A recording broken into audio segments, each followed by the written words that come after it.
Hello, thanks for tuning in. Today we're going to look at an airbag light that's come on in the Ram 3500. So this is going to be for 1500, 2500, 3500, and a lot of Dodge, Chrysler, Jeep products. Sometimes you'll get an airbag light on and it'll be for the occupant control restraint. Internal failure, 1, 2, 3, 4. Anything that's an internal failure, you're going to have to go in and replace the computer. It does require reprogramming. Or not reprogram, but locking to the truck and the VIN number in order for the light to go off. So it is a chore to do this. You have to remove all the radio bezel.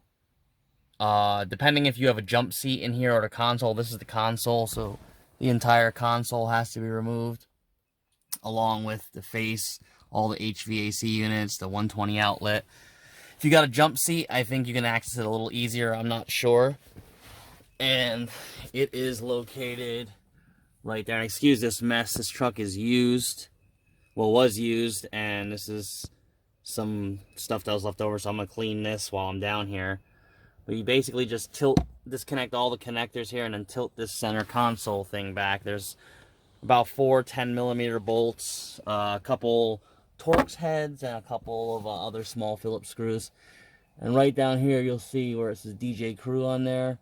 That is the occupant control restraint computer, basically the airbag brain, and it's held in with 3 10mm bolts. So just get everything unhooked, disconnect your batteries, and we'll sit and wait about 10 minutes.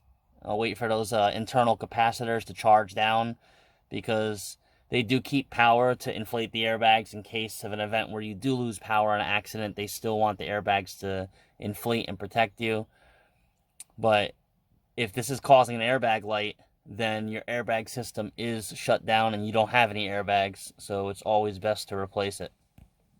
So we'll wait and then get this thing swapped out.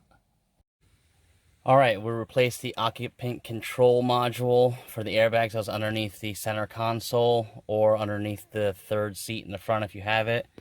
I was pretty surprised. I already checked it. It did not require me to use my scanner to initialize it. It came initialized already from Dodge.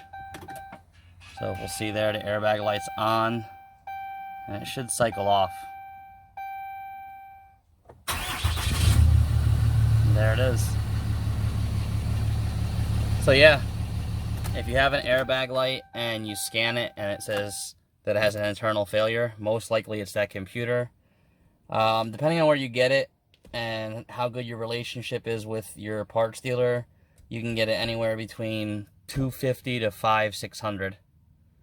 And you need this in order to have your airbags on, or else they will not deploy. When the airbag light is on, the airbags will not deploy. It's a fail-safe.